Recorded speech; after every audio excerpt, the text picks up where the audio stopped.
A story so terrifying it was hidden from the media has finally emerged from the shadows.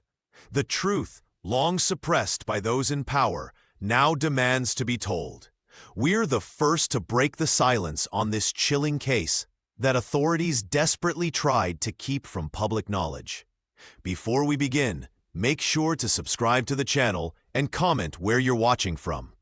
Julia Mecca remembers that evening with painful clarity.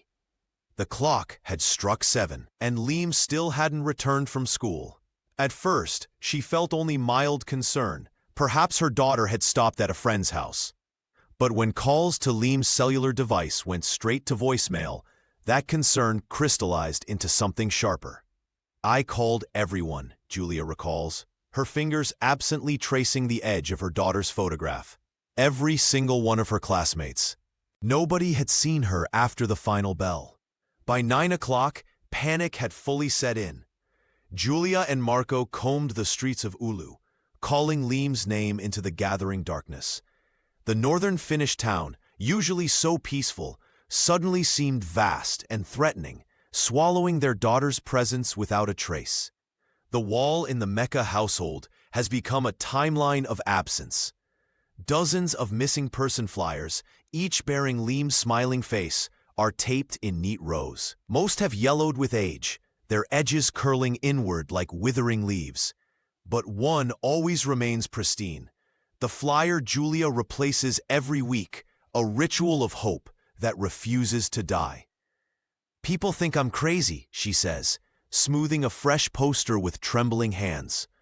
But what else can a mother do? When the police first arrived at their home that September night in 2019, they brought with them an air of calm professionalism. Detective Maija Siltanen took detailed notes while her colleagues established a timeline. Marco answered their questions stoically, his composure a stark contrast to Julia's frantic energy.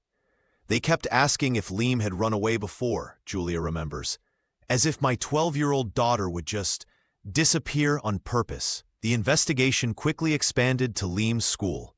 Officers interviewed teachers, administrative staff, and students, but encountered a wall of silence, typical of Oulu's reserved community. Classmates stared at their shoes during questioning. Teachers offered vague, non-committal responses. "Nobody saw anything," Detective Siltanen explains, frustration evident in her voice. Or nobody wanted to say they saw something. In small communities like this, people protect their own. Risto Hemlinen, the history teacher who had submitted his resignation that very morning, became an early person of interest. His abrupt departure raised eyebrows, though he claimed it had been planned for months. "He seemed unbothered," recalls the school principal. While everyone else was worried sick about Liam, Risto packed his desk and left without saying goodbye. The police canvassed the neighborhood, eventually speaking with Petri Siru, whose apartment overlooked the school grounds. Initially, he claimed to have seen nothing unusual that day. His testimony would later change dramatically, but in those first crucial hours, he offered nothing but shrugs and averted gazes. "It was like trying to extract information from stones," Julia says bitterly. "An entire community of people who suddenly went blind the moment my daughter vanished." The first 3 months after Liam Mecca's disappearance saw Finnish authorities launch their most intensive search operation in Oulu's recent history. Detective Maija Siltanen led a team that combed through every inch of the surrounding forests and abandoned buildings, but tangible evidence remained frustratingly scarce. The faint tire track near the bus stop washed away with the autumn rains. The grainy security camera footage showing the white van had been analyzed repeatedly, yielding nothing but pixelated shadows and uncertainty. "We interviewed every student in Liam's class," Maija explained, her voice tinged with frustration. "Children usually notice things adults miss, but here," she shook her head. It was like facing a wall of silence. Julia clung to hope during those early weeks, plastering the town with flyers bearing her daughter's smiling face. She kept her cellular device charged at all times, jumping at every notification. But as October turned to November, that initial optimism began to crack. like thin ice under pressure. I believed someone would come forward. Julia recalled, her eyes fixed on some distant point beyond the camera. I couldn't understand why nobody saw anything. The investigation took a significant turn when authorities discovered that Risto Hemlinen, a history teacher at Leem's school, had abruptly resigned on the very day of her disappearance. More suspiciously, the man couldn't be located for 28 hours afterward. When police finally tracked him to a relative's cabin in the outskirts of Oulu, his demeanor raised immediate red flags. The teacher answered questions with mechanical precision, his face betraying no emotion, even as detectives pressed him about his whereabouts during critical hours. He had explanations for everything, Maja noted. Too perfect, too rehearsed. Officers searched his apartment but found nothing conclusive. No trace of Liam, no suspicious materials, no connection to the white vehicle spotted near the school. His smartphone records showed no unusual activity, and several colleagues vouched for his character. Marco Mecca urged his wife to trust the police process. They know what they're doing, he insisted during tense evenings at home, the space between them growing with each passing day without Liam. But Julia couldn't shake the feeling that something was being overlooked. She began driving past Risto's apartment at odd hours, watching for any unusual behavior. By December, with winter darkness enveloping northern Finland for most of the day, the investigation had reached a standstill. Without concrete evidence linking anyone to Liam's disappearance, the trail was growing cold, as frigid as the snow-covered streets of Oulu, where life continued with a veneer of normalcy that Julia found unbearable. Petri Cyril emerged as a potential breakthrough in the investigation when police learned he lived directly across from the school. His apartment window offered an unobstructed view of the area where Liam Mecca was last seen. Initially, the neighbor appeared cooperative but oddly detached, claiming he hadn't noticed anything unusual that rainy September afternoon. "I mind my own business," he told investigators, his gaze fixed on the floor. "I was probably napping." 3 weeks into the investigation, when confronted with the traffic camera footage showing the white van, Petri's demeanor shifted. His story changed abruptly. Now he claimed to remember seeing the vehicle parked near the school entrance for nearly 20 minutes. More surprisingly, he pointed a finger directly at Risto Hemlinen. "I saw him standing by that van," Petri insisted, his voice unsteady. The history teacher was talking to someone inside, then checked around like he was making sure nobody was watching. Detective Maija Siltanen noted the inconsistencies immediately. His first statement mentioned being asleep. The second placed him at the window observing detailed interactions. By the third interview, he added that Risto had been carrying a large duffel bag. The investigation team grew increasingly frustrated as each conversation with Petri yielded different details. Sometimes the van was white, other times grayish-white. The timing shifted from afternoon to early evening. The duffel bag became a backpack, then disappeared from the narrative entirely. "People in Oulu don't talk," explained one local officer. "It's not just Finnish reserve. There's something deeper here, a collective silence." The community's reluctance to engage became a tangible obstacle. Neighbors avoided eye contact with Julia Mecca when she distributed flyers. School staff provided minimal information about Risto, citing privacy concerns. Even students seemed rehearsed in their responses, offering nearly identical accounts that revealed nothing substantial. When investigators cross-referenced Petri's various statements with the school's security footage, the inconsistencies multiplied. The timestamps didn't align with his claims. The camera angle couldn't confirm the presence of the vehicle where he claimed to have seen it. "We're dealing with two possibilities," Maija told her colleagues during a case review. "Either Petri Siru is deliberately misleading us, or he's created false memories under the pressure of questioning." Meanwhile, Risto Hemlinen maintained his distance, responding to inquiries through a lawyer. His abrupt resignation remained unexplained, officially attributed to personal reasons. The atmosphere in Oulu grew heavier with unspoken tension. Residents hurried past the school, averting their eyes from missing person posters. Parents began driving their children rather than allowing them to walk alone. And beneath it all lay the unsettling sense that the truth about Liam's disappearance was buried somewhere in the community's collective silence. A secret everyone seemed determined to protect. The Mecca household had become a battlefield of silence.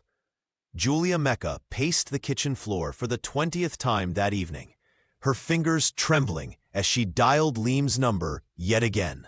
The familiar voicemail greeting was the only part of her daughter she could still hear. "Julia, please, come sit down," Marco Mecca said, his voice carrying the weight of forced composure. "The police are doing everything they can." She shot him a glare that could freeze the Finnish winter itself. "Everything? It's been 3 weeks, Marco. 3 weeks." Her voice cracked as she slammed her smartphone onto the counter. Marco had established a routine that felt obscene to Julia, going to work, preparing meals, paying bills. He insisted they needed to maintain some semblance of normalcy, but to Julia, normalcy had vanished with Liam. "The detective called earlier," he offered cautiously. "They're reviewing the security camera footage again." "I already know that," Julia snapped. "I was at the station all morning while you were at work, pretending our daughter isn't missing." The accusation hung between them like poison. Marco's face tightened, but he swallowed his response, turning instead to wash dishes that were already clean. Every morning, Julia would arrive at the police station before the officer's shift began. By afternoon, she'd migrate to Liam's school, questioning the same teachers and students repeatedly, searching for inconsistencies. The school administrators had begun avoiding her, their sympathy calcifying into discomfort. "You need to rest," Marco attempted, reaching for her hand across the kitchen island. "You haven't slept properly in days." Julia pulled away. "How can you sleep? How can you just function?" "Because one of us has to." His composure finally fractured. "Someone has to keep this household from falling apart completely." Their evenings had devolved into this pattern, Marco advocating patience, Julia demanding action. Their living room, once filled with Liam's laughter, now echoed with unfinished arguments and doors slammed in frustration.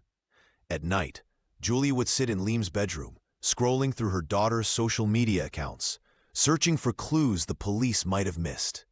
Marco would find her there, asleep on Liam's bed, clutching her daughter's sweater. "I spoke to Dr. Nieminen today," Marco ventured carefully one evening. "She suggested we might benefit from grief counseling." "Grief?" Julia's eyes flashed dangerously. "Liam isn't dead, Marco. That's not what I mean. Is that what you think, that she's gone forever?" Her voice rose with each word. "Is that why you're so calm? You've already given up on her?" Marco's face crumpled. "That's not fair." But fairness had abandoned their home along with their daughter. The space between them grew wider with each passing day, filled with resentment and unspoken accusations. Their marriage, once solid as Finnish bedrock, was cracking under the pressure of a pain too immense to share. Before we begin, make sure to subscribe to the channel and comment where you're watching from. As weeks passed with no sign of Liam, Julia Mecca found herself standing alone in the town square of Oulu, clutching a stack of freshly printed flyers. The bitter Finnish wind whipped through her hair as she waited for volunteers who would never come. Only 3 people had shown up for the search party she'd organized: a retired postal worker, a teenage girl who'd shared classes with Liam, and Eva, another mother who understood the hollow ache of loss. "Perhaps next time more will come," Eva offered gently, but Julia knew better. The residents of Oulu preferred their privacy, their distance. It was the northern Finnish way, reserve bordering on isolation, a cultural trait that now felt like a wall between her and finding her daughter. Julia tried everything: community meetings at the school, online forums, even door-to-door pleas. Each attempt met with polite nods and murmured condolences. But little action. "The police are handling it," they would say. quickly closing their doors against her desperation. At home, Marco sat at their kitchen table, methodically sorting through bills as if their world hadn't collapsed. "You're pushing too hard," he said without looking up. "These people, they don't respond to pressure." "And what should I do?" Julia's voice cracked. "Wait while our daughter is out there somewhere?" Her husband sighed, finally meeting her gaze. "The detective called today. They've questioned Risto Hemlin again. There's still nothing concrete." The strain between them had become a tangible thing, a third presence in their home that grew larger each day. Marco retreated into work and routine, while Julia's every waking moment revolved around finding Liam. Outside their home, whispers followed Julia through Oulu's streets. At the grocery store, conversations halted when she approached. At the cafe, patrons exchanged glances over steaming cups. The rumors had begun. "Did you hear?" a woman murmured to her friend as Julia passed. "They say she knows more than she's telling." Others suggested darker theories. Perhaps the Meccas had been having financial troubles. Perhaps there was insurance money involved. Perhaps Julia had simply lost her grip on reality. Maya Siltanen, the only detective who still looked Julia in the eye, warned her over coffee one afternoon. "Small towns feed on secrets," she said. "When they can't find the truth, they create it." That night, Julia found their mailbox stuffed with anonymous notes, some offering prayers, others accusing her of terrible things. She burned them all in the kitchen sink while Marco watched silently from the doorway. "They think we did something to her," Julia whispered, watching the paper curl and blacken. "They're afraid," Marco replied. "It's easier to blame us than to accept that this could happen to anyone." Julia stared at the ashes, feeling the weight of an entire community's suspicion pressing down on her shoulders. "I don't care what they think anymore," she said. "I just want our daughter back." The investigation hit a standstill by the fourth week. Bound by Finland's strict investigative protocols, the police found themselves paralyzed by the lack of concrete evidence. The grainy footage from the school's security cameras offered little more than shadows and speculation.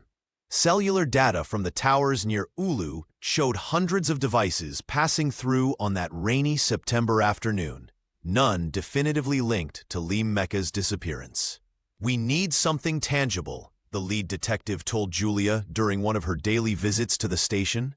His voice carried the practiced detachment of a man who had seen too many cases go cold. "Suspicions aren't enough for a warrant." Julia slammed her palm against his desk. "My daughter is out there. Someone took her, and you're hiding behind bureaucracy." Her outburst echoed through the station, drawing uncomfortable glances from other officers. Only Detective Maya Siltanen approached afterward, gently guiding the distraught mother to a quiet corner. "I believe you," she whispered, her eyes darting to ensure no colleagues overheard. "And I believe Liam is still alive." These words became Julia's lifeline in the weeks that followed. While other officers grew distant, Maya would call with updates, however minor. She shared case files she shouldn't have, pointed Julia toward witnesses the department had dismissed, and most importantly, refused to let the case fade into statistical obscurity. The tire tracks near the bus stop matched several common vehicle models, Maya explained during one of their clandestine meetings at a cafe far from the station. "Including the Volkswagen Transporter. It's not enough for my superiors, but it's something." Julia clutched her coffee cup, knuckles white. "What about Risto's sudden resignation? The timing can't be coincidence." "We questioned him twice," the detective replied. "Without evidence linking him directly to Liam, we can't hold him. Every lead seemed to dissolve into Oulu's perpetual fog. Witnesses recanted statements. Security footage mysteriously degraded. Even cellular records from the area showed unexplained gaps during crucial timeframes. Late one evening, as snow began to fall over the silent town, Maja arrived at Julia's doorstep unannounced. Marco had already retreated to his study, his way of coping with the growing emptiness in their home. "I shouldn't be here," Maja said, brushing snowflakes from her coat. "But you need to know. We're not giving up. I'm not giving up." In that moment, standing in the doorway with determination burning in her eyes, the officer became more than a detective. She became Julia's anchor in a storm of uncertainty and despair. In a town of whispers and averted gazes, Maya's unwavering belief gave Julia the strength to face another day of searching for the daughter, who seemed to have vanished into thin air. The breakthrough came when Detective Maya Siltanen discovered store receipts from Oulu's only hardware establishment. The records revealed that Risto Hemlinen had purchased an unusual combination of items: heavy-duty locks, soundproofing materials, and industrial-grade cleaning supplies, all paid for in cash. Most tellingly, these purchases were made just 3 days before Lee Mecca vanished. It's circumstantial, but it's something, Maya explained to Julia during one of their unofficial meetings at a quiet cafe away from the police station. The detective slid the photocopied receipts across the table, her eyes reflecting both hope and caution. "We're bringing him in for questioning tomorrow." Julia's hands trembled as she studied the papers. After weeks of dead ends, even this small connection felt monumental. "He was planning this," she whispered, her voice barely audible above the cafe's ambient noise. The following day, Risto sat across from 2 investigators in a sterile interrogation room. The history teacher maintained his composure, his face betraying no emotion as he offered explanations for each purchase. The locks were for his garden shed after a neighborhood break-in. The soundproofing materials were for his home music studio. The cleaning supplies were standard purchases he made every few months. "I prefer to pay with cash," he stated flatly. "I don't trust these new payment systems tracking everything we buy." Without physical evidence connecting him to Liam's disappearance, the police had no grounds to hold him. Technical analysis of the security camera footage from the school remained inconclusive. The white van's driver was never clearly visible. When Julia learned Risto had been released, something hardened inside her. Marco attempted to calm her at their kitchen table that evening, his hand reaching for hers across the wooden surface. "The police know what they're doing," he insisted. "We have to trust the process." Julia pulled her hand away. "The process isn't working," she replied, her voice hollow. "Everyone in this town is hiding something. I can feel it." That night, unable to sleep, she sat at Liam's desk, surrounded by her daughter's belongings, school books untouched since September 2nd, colored pencils arranged by height, a half-finished drawing of their family home. Julia opened her notebook and began meticulously documenting everything she knew about Risto Hemlinen, his schedule, his habits, the inconsistencies in his story. By morning, her suspicion had crystallized into certainty. While the authorities remained bound by legal constraints and insufficient evidence, Julia Mecca had made her judgment. In her mind, Risto was guilty, and she would prove it, with or without the help of Finnish law enforcement.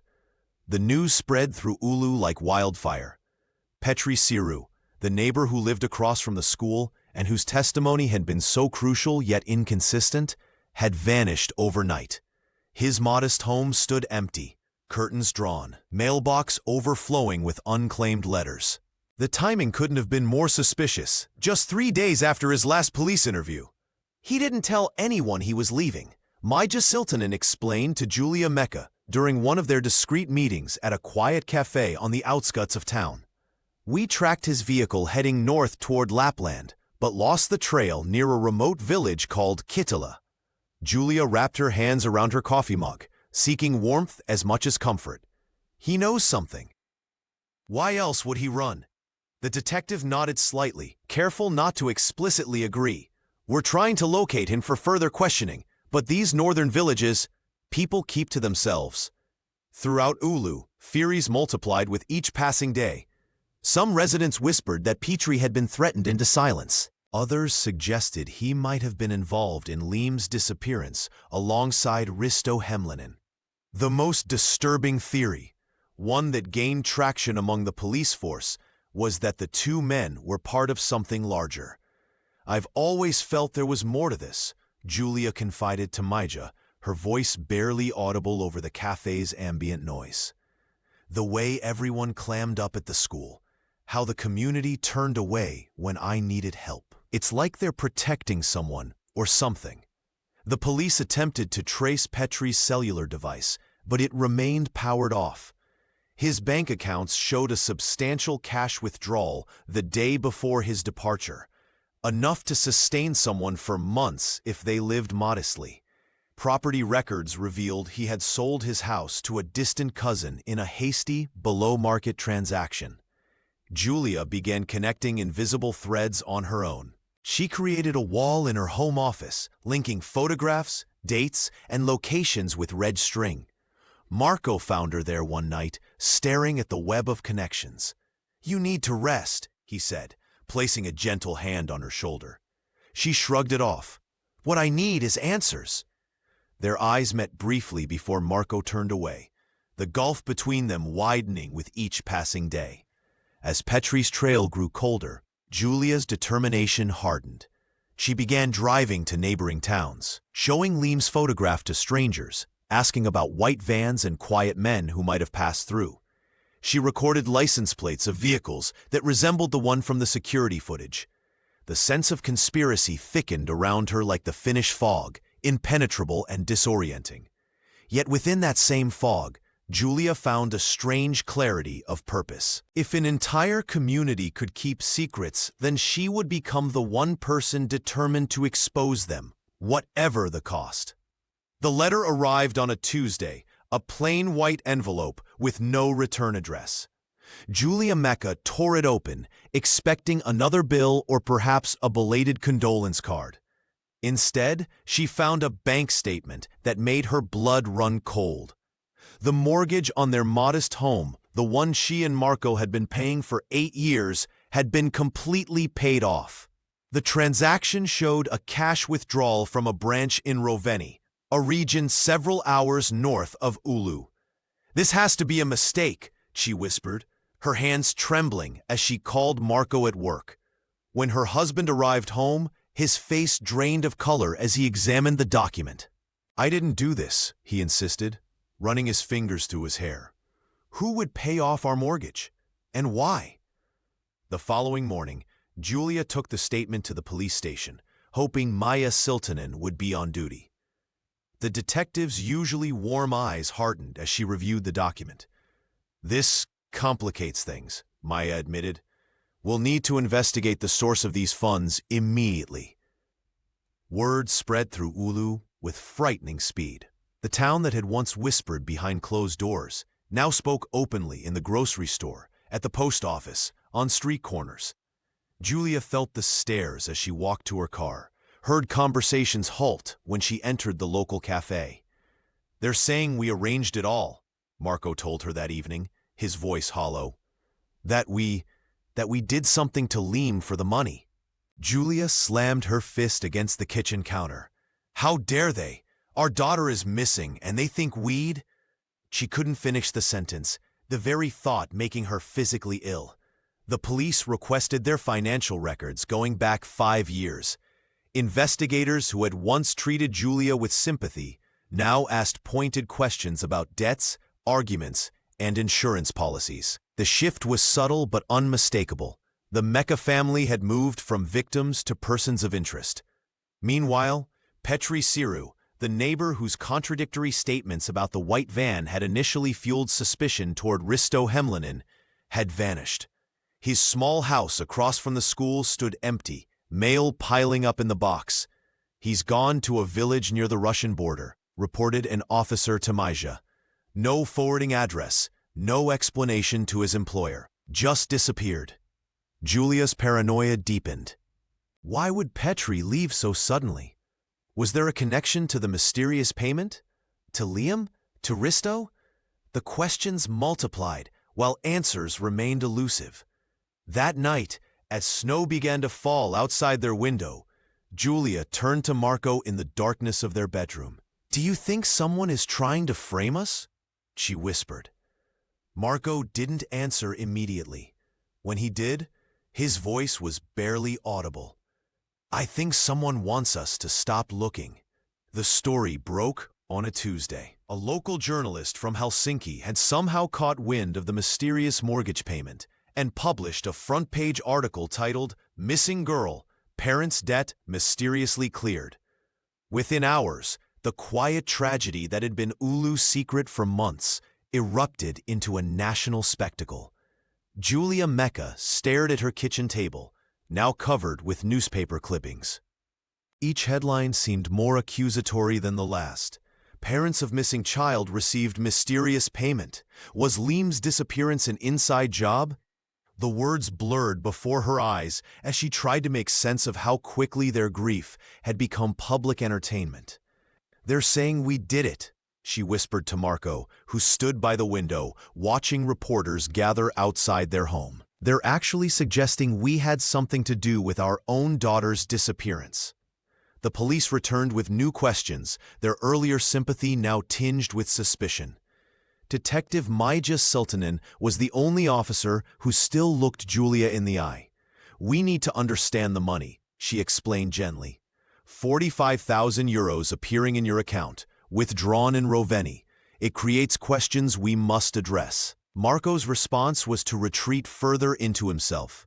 The husband who had once been Julia's rock now spent evenings locked in his workshop, emerging only for the minimal interactions required to maintain the appearance of a functioning household. Their conversations, once flowing with plans for Liam's future, had dwindled to terse exchanges about groceries and reporters. "We should make a statement," Julia suggested one evening. "Tell them we had nothing to do with the money." "And feed the circus?"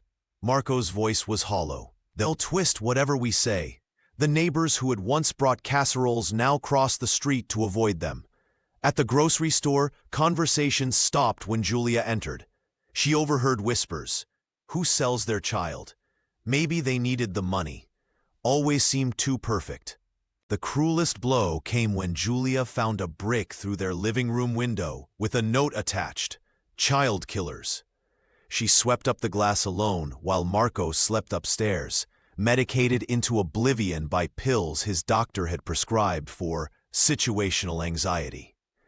That night, as snow began to fall over Oulu, Julia sat in Liam's untouched bedroom, clutching her daughter's favorite stuffed rabbit. The media had transformed their family tragedy into entertainment, their pain into suspicion.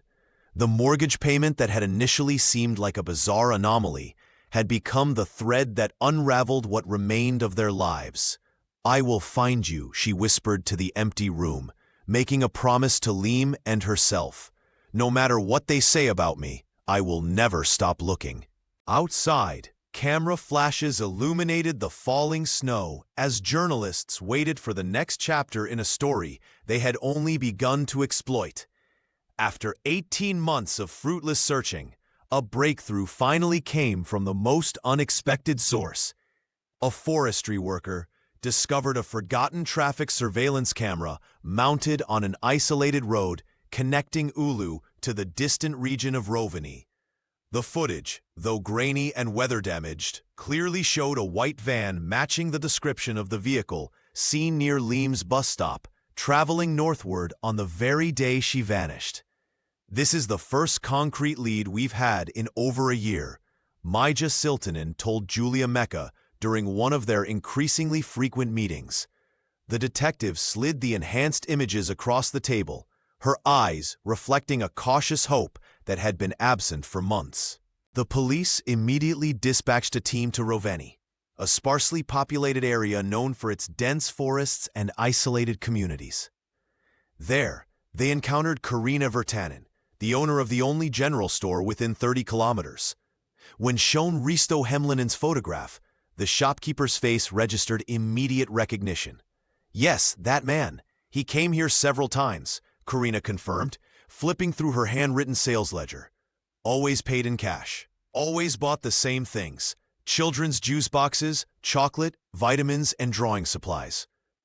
The revelation sent shockwaves through the investigation team. These purchases were dated just 3 months prior, well over a year after Liam's disappearance. The horrifying implication hung in the air. Liam Mecca might still be alive. When Julia received this news, she collapsed into Marco's arms, her body racked with sobs that were equal parts anguish and renewed hope. "Our daughter might be out there," she whispered. "She might be waiting for us to find her." The public's interest in the case exploded overnight. News vans descended upon Oulu, breaking the town's long-held silence. Residents who had previously avoided involvement now came forward with fragments of information. A white vehicle parked near the lake, a strange light in an abandoned building, a man resembling Risto seen buying gasoline at odd hours. For Julia, this renewed attention was both blessing and curse. While more resources poured into the search, she found herself once again under the harsh glare of public scrutiny.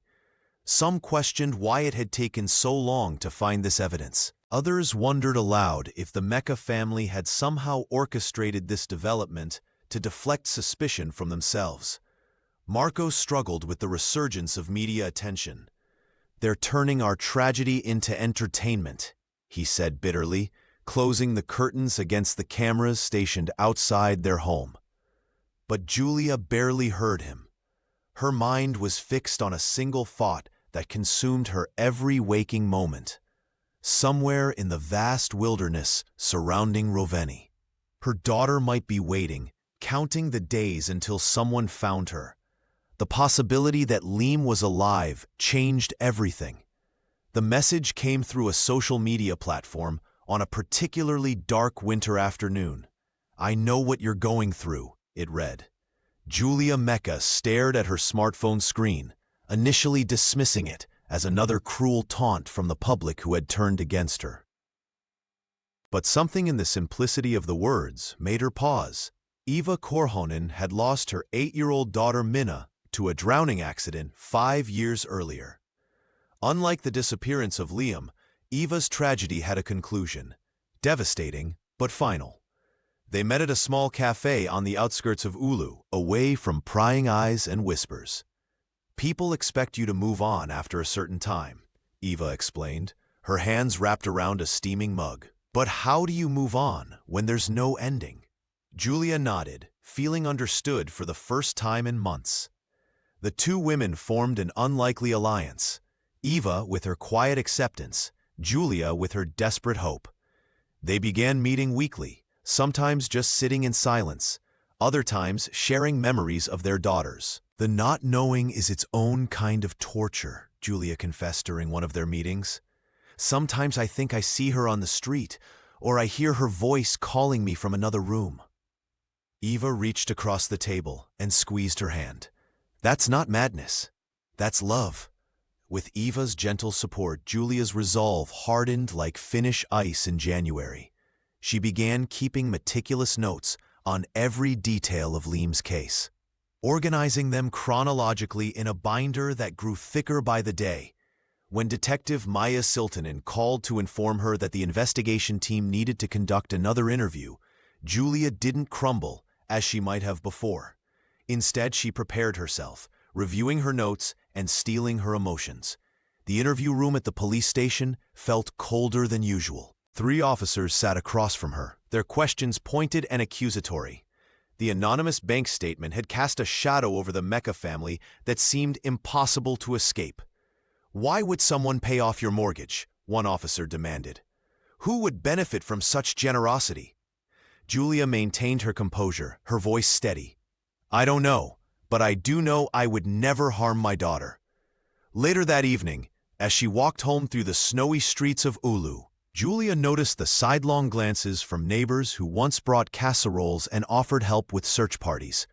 Now they hurried past, averting their eyes or whispering behind cupped hands. "Let them talk," Eva had advised. "Your truth doesn't need their belief to exist." That night, Julia called Marco, who had moved temporarily to his brother's house under the weight of suspicion and grief. Their conversation was brief, but less strained than previous ones.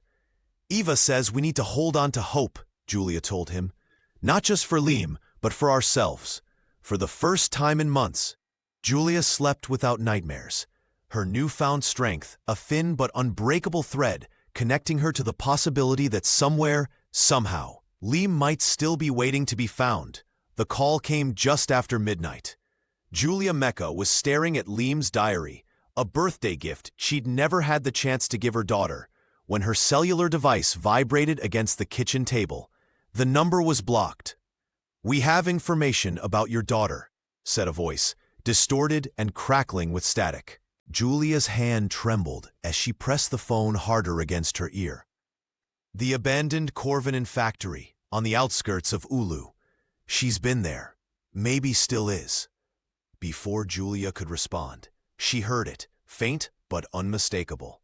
A child's cough in the background. Then silence as the line went dead. Within 20 minutes, 3 police vehicles surrounded Julia's home. Detective Maija Siltanen personally escorted her to the station, where officers were already coordinating a search operation.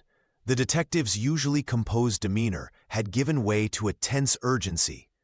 "We're treating this as a credible lead," Maija explained, her voice low as she handed Julia a cup of tea. The caller knew details about Liam that weren't public. Julia nodded, unable to speak. Hope, that dangerous emotion she'd tried to temper for 3 years, surged through her veins like electricity. Dawn broke as the search team approached the derelict factory. The massive concrete structure stood like a monument to industrial decay, its broken windows staring out like hollow eyes across the Finnish landscape. Yellow police tape fluttered in the wind as officers established a perimeter. "Stay close to me," Maija instructed as she guided Julia past the initial checkpoint. The wind howled through the building's skeletal frame, carrying the scent of rust and abandonment. Inside, flashlight beams cut through darkness, illuminating graffiti-covered walls and debris-strewn floors. Julia's heart pounded against her ribs as they moved deeper into the building. Every shadow, every sound made her flinch with anticipation. "Liam," she called out, her voice echoing through empty corridors. "Liam, it's Mom."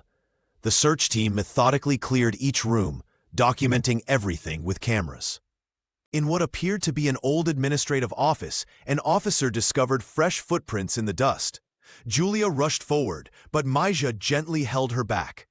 "We need to be careful," the detective whispered. "If someone's been keeping her here." Julia nodded, understanding the unspoken warning.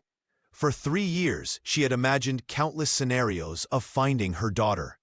None had prepared her for this moment, standing in a cold, abandoned building, surrounded by police, hoping against hope that Liam might be just one room away.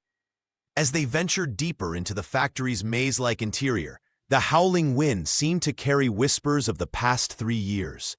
Every missed birthday, every empty chair at dinner, every night Julia had lain awake wondering if her daughter was cold, afraid, or worse. The search continued, room by room, hope and dread mounting with every door they opened. The abandoned factory loomed against the gray Finnish sky, its broken windows like hollow eyes staring back at the search team. Julia Mecca stood shivering beside Maija Siltanen as officers secured the perimeter. 3 years of desperate searching had led to this moment, the anonymous call still echoing in their minds, along with that unmistakable sound, a child's cough. "Stay behind us, please," Maija instructed gently, her hand briefly touching Julia's shoulder.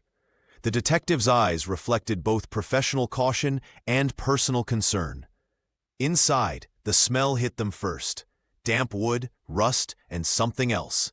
Something lived in. Flashlight beams cut through the darkness, revealing what everyone had feared yet hoped to find. In the corner sat a makeshift bed fashioned from old blankets and a thin mattress. Scattered around it were empty wrappers from children's snacks and juice boxes, the same brands Risto Hemlinen had been seen purchasing in Roveni. "Someone's been here recently," an officer called out, his voice echoing against the concrete walls. "The food hasn't completely deteriorated." Julia's breath caught when they found the notebook. Small, worn at the edges, with pages filled with sketches, trees, birds, and a house that looked eerily like the Mecca family home. In the corner of one page, a small signature, Leem. "It's hers," Julia whispered, fingers trembling as she recognized her daughter's distinctive way of drawing clouds. She was here. She was alive. The present tense hung in the air, a fragile bubble of hope no one dared to burst. As officers documented the scene, one called out from across the room. He'd found a door, nearly invisible against the wall, its edges concealed by carefully arranged debris. When they forced it open, the beam of light revealed stairs descending into darkness. The basement smelled of cement and chemicals.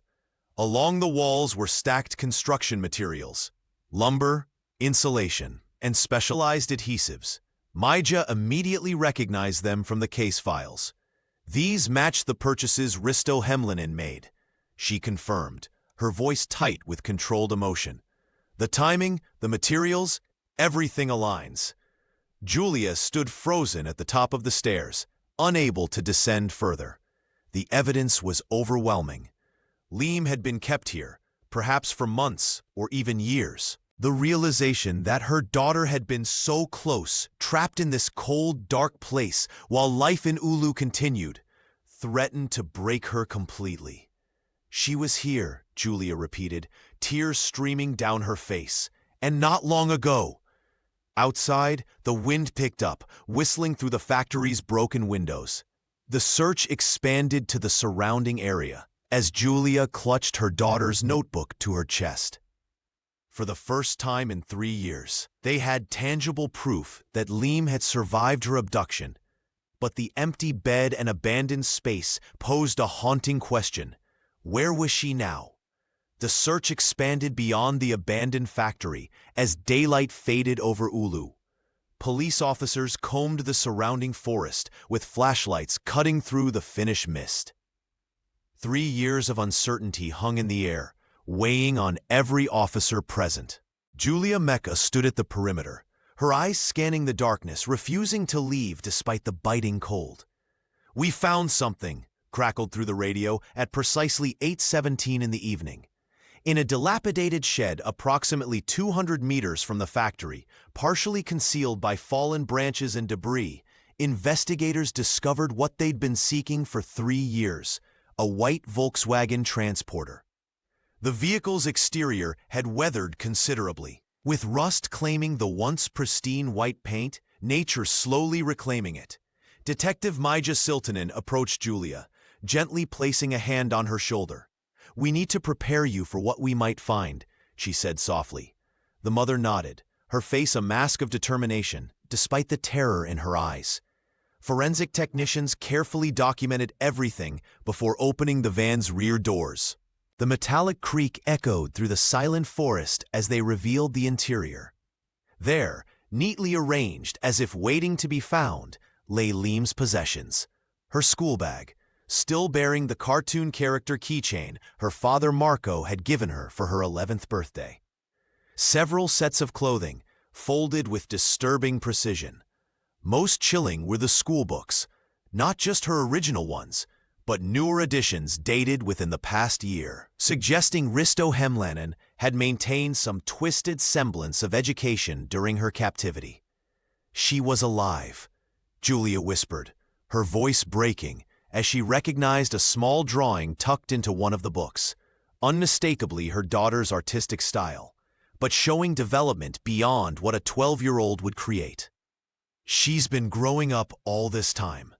The forensic team continued their meticulous examination, documenting each item. A technician named Carlo discovered something unusual while inspecting beneath the driver's seat. A hidden compartment, professionally installed and nearly invisible to casual inspection. Inside lay 6 memory cards, each labeled with dates spanning the 3-year period of Leem's disappearance. Carlo immediately secured them in evidence bags, his gloved hands trembling slightly at the implications. "These might contain crucial evidence," Maja explained to Julia, who stared at the small plastic squares as if they contained her daughter's very soul. "We'll need to analyze them immediately." The van and its contents were transported to the police forensics lab in Oulu. where specialists prepared for what might be the most important digital examination of their careers. As the vehicle disappeared into the night, Julia remained at the scene, her eyes fixed on the shed where her daughter's possessions had been hidden all this time. "She's still out there," she whispered. "I know it." The forensic team worked through the night, examining the memory cards. By dawn, they had uncovered a digital archive of horror, hundreds of video clips, meticulously organized by date, spanning the entire 3 years of Liam's captivity. The footage revealed a grim reality that had been unfolding just miles from where search parties had combed the wilderness. Detective Maija Siltanen watched the first few videos with growing dread. The earliest clips showed a terrified Liam Mecca, still wearing her school clothes, sobbing in a makeshift room. As the timestamps progressed, the girl's appearance changed. Her hair grew longer, her face thinner, her eyes holding a vacant stare that spoke volumes about her psychological state. "We need to prepare Julia," Maija told her colleagues, her voice barely above a whisper. "This will destroy her." The videos documented Liam's daily routines, reading books Risto had provided, writing in her diary, and occasionally being allowed outside the factory under strict supervision. More disturbing were the clips showing her failed escape attempts, each one followed by footage of harsher restrictions. In several recordings, Liam spoke directly to the camera, addressing her mother with messages of hope that she would somehow be found. When Julia arrived at the station, the officers created a private viewing room. Maija stayed by her side as the first video played. Julia's body went rigid, her hands clutching the edge of the table as she saw her daughter alive, speaking, breathing, existing in a parallel nightmare just beyond reach. "My Liam," she whispered, touching the screen. "You were so close." As more footage played, Julia's composure crumbled completely. The mother collapsed into Maija's arms, her grief transforming into primal sounds that echoed through the station. The knowledge that her child had been alive all this time, imprisoned while life in Oulu continued normally, was almost unbearable. News of the discovery spread rapidly across Finland. A nation that had remained largely unaware of Liam's disappearance now found itself confronting the horror collectively. Television broadcasts interrupted regular programming, newspapers published special editions, and social media exploded with outrage and disbelief. Outside the police station, crowds gathered, holding candles despite the daylight.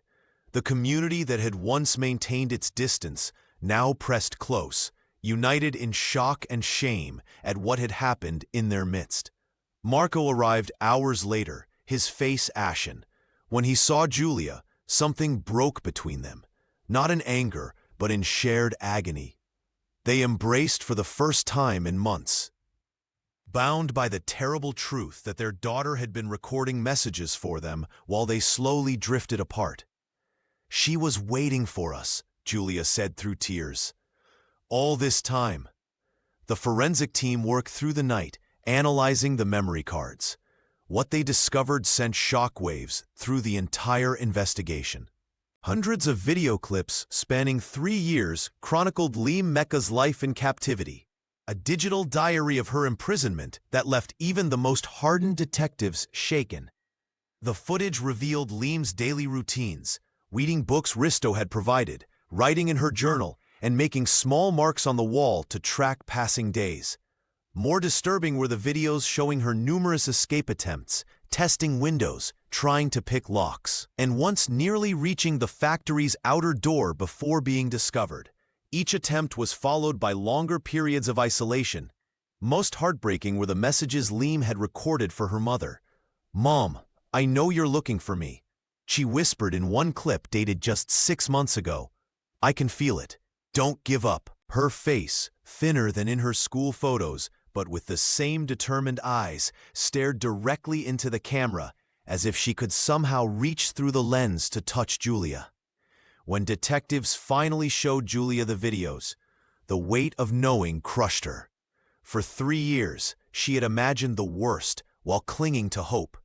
Now, seeing Liam alive, speaking, breathing, hoping, yet unable to reach her, was almost unbearable. Julia collapsed into Maja Siltonen's arms, her body convulsing with sobs that seemed to come from somewhere beyond grief. "She was alive all this time," Julia repeated, her voice hollow. "So close, she was waiting for me to find her." Maja, normally composed, wiped away tears of her own. "We're going to find her now," the detective promised, though uncertainty shadowed her words. The footage revealed something else: Liam's remarkable resilience. Despite her circumstances, she maintained a calendar, exercised daily, and created elaborate stories in her notebook. In one clip, she sang her father's favorite song, as if preserving memories of home kept her spirit intact.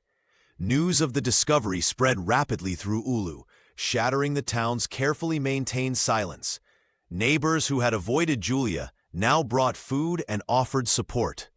The community, once closed off and suspicious, united in collective outrage and determination. Marco Mecca viewed only one video before walking out of the police station. The sight of his daughter, thin and pale yet undeniably alive, broke something fundamental in him. Later that night, he confessed to Julia that he couldn't bear the guilt of having given up hope when Liam had never stopped believing they would come. As forensic experts continued analyzing the footage for clues to Liam's current whereabouts, Finland's national media descended on Oulu. The story that had been hidden for so long now dominated headlines across Europe, with everyone asking the same question: where is Liam Mecca now? Risto Hemlinen was apprehended on a frigid morning, his breath visible in the Finnish air as he attempted to flee through the woods surrounding the abandoned factory. The history teacher offered no resistance when officers tackled him to the frozen ground. His calm demeanor sent chills through the arresting officers, a man seemingly at peace despite the horror he had orchestrated. In his possession, investigators discovered additional memory cards carefully wrapped in waterproof material, along with a leather-bound journal. Detective Maja Siltonen, who had supported Julia Mecca throughout her ordeal, personally supervised the evidence collection, her face grim as she leafed through the meticulously kept records. "It's like nothing I've seen in 20 years of police work," Maja later confided to her colleagues. The journal contained daily entries spanning the entire 3 years of Liam's captivity. Risto had documented everything: the child's eating habits, attempts to escape, conversations. Even her growth measurements marked on the wall like a twisted parody of normal childhood milestones. During the subsequent interrogation, Risto sat unnervingly still, his posture relaxed as if attending one of his own history lectures. When questioned about Liam's whereabouts, his response was cryptic and disturbing. "I saved her," he stated, his voice devoid of emotion. "This world would have destroyed her innocence eventually. I merely preserved it." He neither confirmed nor denied whether the 12-year-old was still alive, his slight smile never wavering under the harsh interrogation room lights. Forensic teams combed through the factory basement, discovering hidden compartments constructed with materials matching those purchased from the hardware store years earlier. The construction showed careful planning, soundproofed walls, a crude ventilation system, and multiple escape routes. The items found inside painted a heartbreaking picture of Liam's captivity: schoolbooks with completed assignments, a calendar where days had been meticulously crossed off, and a small collection of pebbles arranged by color and size. Back at the police station, Marco Mecca collapsed against the wall when shown the evidence. The father, who had maintained his composure throughout the 3-year nightmare, finally broke down. "I told Julia to trust the police," he whispered, his voice cracking. "All this time, I hadn't been doing it." She was right to keep searching. As investigators continued analyzing the memory cards, the full extent of Risto's obsession became clear. He had recorded hundreds of hours of Liam's captivity, cataloging what he called her adaptation to sanctuary. The footage revealed a child who, despite her circumstances, never lost hope that her mother would find her.